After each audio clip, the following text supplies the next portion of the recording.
पनि छैन। ढोका नभएको गोठमा कसरी बस्नु? के गर्छ त अब हाम्रो गाउँको रीतिरिवाज यस्तै छ।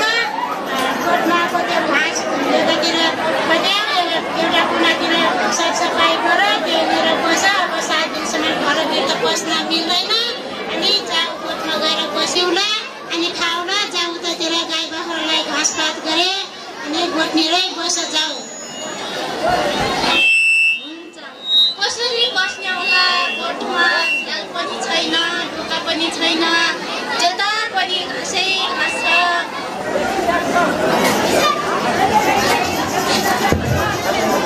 मम्मी मलाई महिनावारी भयो।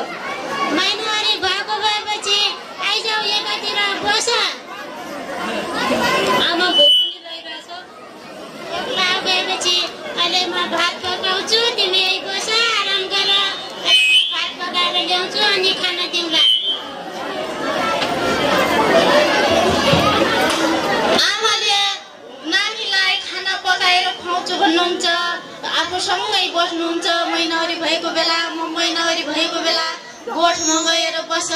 अनि टोयलेट जान्छु भन्दाखेरि पनि जङ्गलमा गएर टोयलेट गर भन्नुहुन्छ। म कसरी बस्ने होला? यो न झ्याल छ, न ढोका छ, घाँसै घाँस छ, झ्याल ढोका नभएको गोठमा म कसरी बस्ने होला? सर्प आउँछन्, जनावर आउँछन् भनेर डर लाग्छ एक्लै बस्दाखेरि, सुत्दाखेरि। दिदी नमस्ते। नमस्ते। हजुर दुखी हुनुहुन्छ? हजुरको केही पीडा छ कि? किन यति दुखी हुनु भएको छ? हेर्नु न, मलाई सासु आमाले महिनावारी भएको बेला गोठमा गएर बस भन्नुहुन्छ। नानीलाई सँगै बसाल्नुहुन्छ, राम्रो राम्रो खाना खुवाउनुहुन्छ। अनि म झ्याल ढोका नभएको गोठमा म कसरी बस्नु? जता पनि घाँसै। ए त्यसो हो, हाम्रो समाजमा यस्तो विकृति पनि रहेछ। हजुरको आमालाई चाहिँ म सम्झाउँछु है त।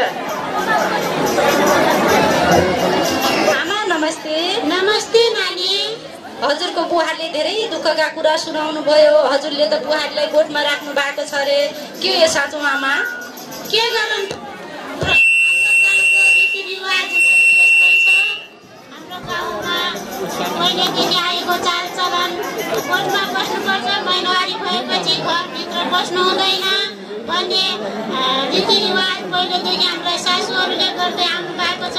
त्यही भएर मैले पनि बुहारीलाई गोठमै बसालेको हो नानी। यसो गर्नुहुन्न त आमा? हजुरले चाहिँ गोठमा राख्नु भएको रहेछ। हजुरले टोयलेट पनि प्रयोग गर्न दिनु भएको रहन्छ हो। हजुरले बुहारीलाई जङ्गलतिर जाऊ भन्नुहुन्छ अरे हो? हो नानी हो, मलाई पनि त्यति सुक्दैन, अनि हातखुट्टा कटकटी खान्छन्, त्यही भएर सुक्दैन। बुहारी जङ्गलतिर टोयलेट जाऊ, टोयलेटभित्र नजाऊ, अनि 7 दिनको लागि भनेछु।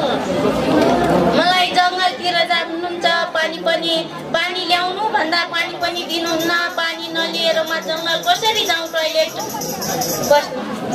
जङ्गलतिर जाउनु पर्यो। जङ्गलतिर अब पानी त कहाँ हुन्छ र? अब जङ्गल गई स्याउला सोत्तरले काम चलाउनु। हजुरले यस्तो भन्नु भएको रहेछ, यो भन्ने होइन त आमा। आजको युगमा हजुरले चाहिँ यो समाजले बनाएको कुरीति कुप्रथालाई हजुरले चाहिँ बुहारीलाई पर बस्नु भएको रहेछ। छोरीलाई चाहिँ सुरक्षित कोठामा बसाउनु भएको रहेछ। छोरी र बुहारीमा अलिकति भेदभाव पनि गर्नु भएको रहेछ। अनि बुहारीलाई चाहिँ गोठमा झ्याल ढोका पनि रहेनछ। त्यसबाट त्यहाँ झ्याल ढोका नभएको कारणले उहाँहरू हरेक कुराबाट दुर्घटनामा पर्न सक्नुहुन्छ। सर्पले आएर डस्न सक्छ। अनि त्यसपछि उहाँहरूलाई बलात्कृत हुन सक्नुहुन्छ। उहाँको यो घटना घट्यो भने हजुरको जीवनमा ठुलो नराम्रो घटना घट्न सक्छ। आमा हजुरले यस्तो बुहारीलाई व्यवहार गर्नु हुँदैन त? खानापिनामा त राम्रै गरेका छ।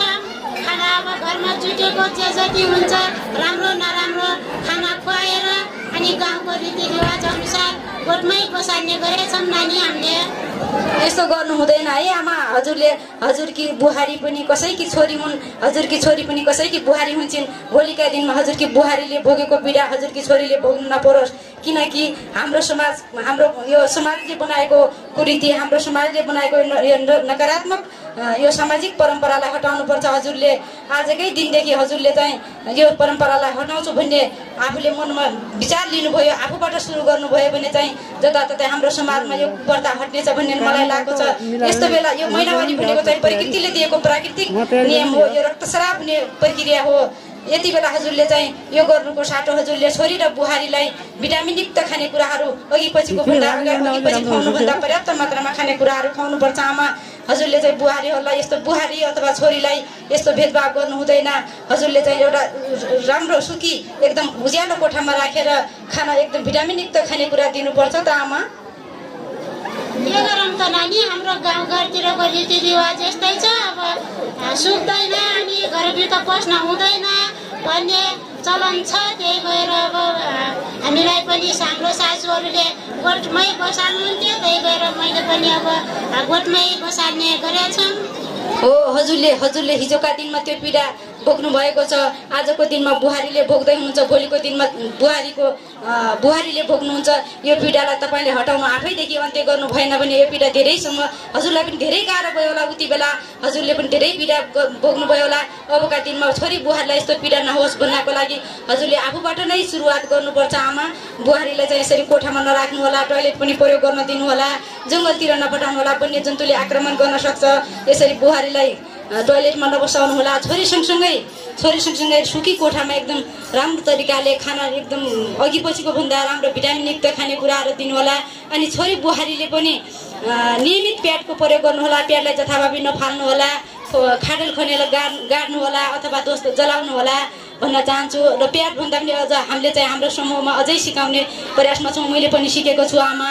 घरेलु प्याड निर्माण गर्न सिकेका छौँ घरेलु प्याड प्रयोग गर्ने धेरै महत्त्व हुन्छ धेरै फाइदा हुन्छ घरेलु प्याडको यसको बारेमा हजुरलाई म फेरि पनि सिकाउने छु हजुरको समुदायमा गएर हजुरले पनि यो कुरा सिकाउनु हुनेछ मलाई भन्ने पूर्ण विश्वास लागेको छ आमा कस्तो छ हजुरको विचार यसमा मैले भनेको कुरा कस्तो लाग्यो हजुरलाई धन्यवाद नानी हामीले यति कुरा जानकारी पहिले नै पाएको भएपछि हाम्रो गाउँ समाजमा यस्तो गोठमा गएर बस्नुपर्ने थिएन हाम्रो बुहारीहरूलाई नानीले यति धेरै कुरा सिकाएर हाम्रो आँखा खोलिदिनु भयो यसको अब नानीले सिकाएको कुरा हामीले गाउँघरतिर सबै दिदीबहिनीहरूलाई सिकाउनेछौँ र हामी पनि त्यस्तो पहिलेको परम्परालाई अन्त्य गर्नेछौँ नानीले हाम्रो आँखा खोलिदिनु भयो धन्यवाद नानी हजुर धेरै धन्यवाद आमा हजुरले मेरो कुरा सुनेर हजुरले मेरो कुरालाई चाहिँ आजदेखि लागू गरिदिनुहुनेछ छोरी बुहारीलाई सम्मान गर्नुहुनेछ एकै कोठामा राखेर बस्न दिनुहुनेछ भिटामिनयुक्त खानेकुराहरू यति बेला खुवाउनुपर्छ भन्ने कुरा बुझ्नु भएको छ